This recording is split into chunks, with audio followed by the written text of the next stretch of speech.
Hey guys, it's Jan, Not a Real Farm. It's early morning this morning, and now we're getting into the season where things are starting to change into seed. So what I thought I'd do is take you along today while I collect my seed and show you just how you can save money and not buy your seed anymore in the store. Okay, so for anyone who has never saved some of their own seed, this here was my red romaine lettuce. So you can see it's basically grown super tall, right from, I'm going to say this is probably about 3 feet or so. And what's happened is after the romaine gets way too mature, it sends out these flowers. Now this is a red romaine, so the flowers that it sent out have already gone to seed. You can see that it almost looks, somewhat sort of like dandelion seeds. I'm just going to get down a little bit closer so you can see here. And essentially what happens is when you get an organic lettuce, if you let the lettuce go to flower, you can see here now I've got tons and tons of seeds. You can also see here that it's also sending up more flowers, which in turn will also give you more seed. So essentially all you're going to do is once you're ready, once these sort of look like they're dry, so you'll see that the flower head starts to turn brown, almost sort of crispy looking, you can actually just take the seed and you can pull it off. Now I have a box under here. See all the lettuce seed? I have a box under here so that if I accidentally hit all of these flowers, the seed is going to collect in the bottom of the box. But you can see here, let me just pull this off so you can see. This is essentially what comes in your package when you go and buy $5 worth of lettuce seed. And I know lettuce seed can be cheap depending on where you get it, but if you're looking at wanting to save your own money in the future and not looking to want to sort of go in and buy the seed that they have in the store because you're not sure where it comes from, this is how you save your own lettuce seed. So now I'm just going to drop this in here because I'm going to go in eventually and scoop out this bag that I have at the bottom, and I'm going to save all the seed. But you can essentially see here, this is all seed that will eventually dry down, drop into the box, and then I can separate it out. But look at all the seed that you can save for yourself without giving anybody your money. And this is how you're going to save money, guys. You've got to save your own seed. Check this out. Look at all of this. So this is a really good example of a romaine plant. So this is another red romaine that has not gone to seed yet. So you can see here it's sending up flower pods.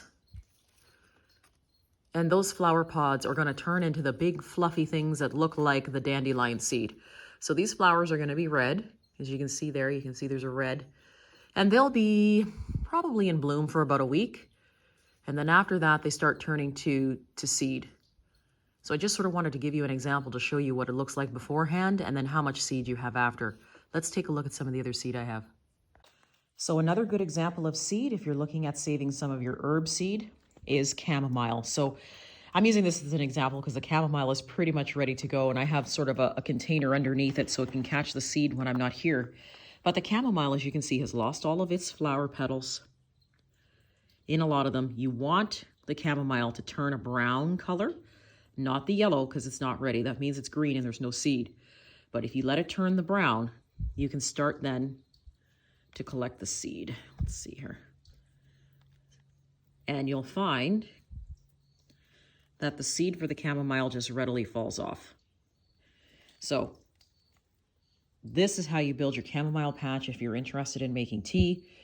If you don't get to all the seed, which is almost nearly impossible, it will self-sow itself and regrow where it's fallen next year. I won't make the video very long today.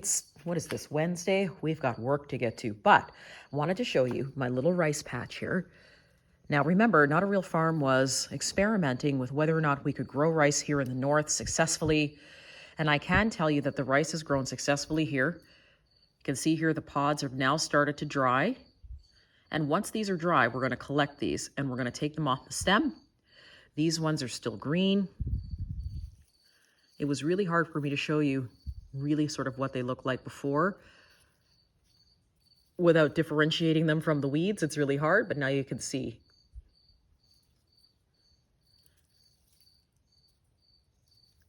So this is just some examples, guys, of just some of the small steps that you can take to becoming self-sufficient. Now, obviously, this rice patch isn't going to be something where I can actually eat it this year, but it was an experiment to see if I could grow the rice successfully, save this seed. I'm not going to take the hull off of the rice. I'm just going to replant it and make a bigger patch for next year. So you're regenerating the seed that you're growing and basically just making sure that you can be self-sufficient. Here's another example of an herb in the garden. So this is a mountain mint. I don't want to knock it too much because if we get to the top here, you can now see that the flower heads have all started to turn brown. And just in here, it might be a little bit blurry and I apologize, but just at the top of the heads, this is where the seed is going to come from. So eventually what will happen is once all of these petals are dry, I'll be able to hold a container under here, shake the bush a little bit, and then more mountain mint will fall. If I miss it, it's going to self-seed itself right down into one of my planters here. So we're going to try our best to capture this. It's not quite ready yet, but you can see now it's starting to dry down.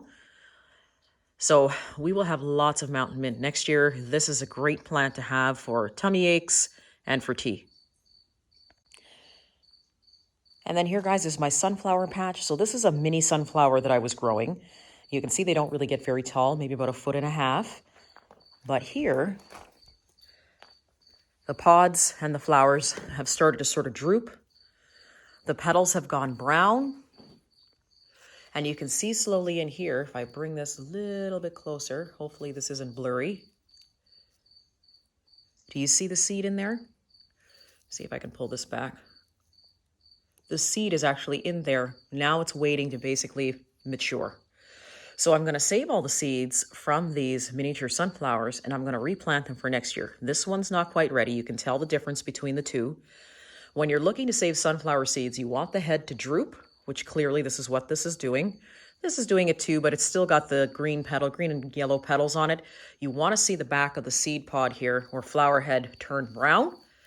Once the back of the flower head here is turned brown, you can then actually just cut the stem and you can hang it upside down if you want, and you can leave the seed to dry as long as you want. But you can see here there's hundreds of seeds in here that will be ready to go to replant for next year. And more herbs, of course, here. We've got our basil. So here I'm still eating basil leaves. You can see here it's beginning to flower. It's flowering up here as well. Inside these flowers, you're now going to start to see seed. So once all these flowers have dried, you'll be able to actually just take this, hang it upside down and let it dry, because you'll find that you'll get seeds in these little pods here. And basil's pods will actually stay dry forever. So you could hang this up for a few months and just let it dry right into winter and then collect the seed as need be so that you can plant them for next year. And last but not least, before we end the video for the day, I'm in my double red corn is really what it's called. You can see here that this is exactly really what the corn color should be on the cob. So I haven't really taken a peek yet to see what this is like. Oh, here we go. You can see already it's starting to stain. So this is not a corn I'm going to eat this year, even though you can eat it and it's a sweet corn. Just move my hand out of the way. But you can see here just how beautiful the kernels are on this corn. If you do decide to take it off of the corn, just off of the stalk here and eat it, you're really going to get your face and your hands stained. But you can see just how beautiful that corn is. Boy, oh boy.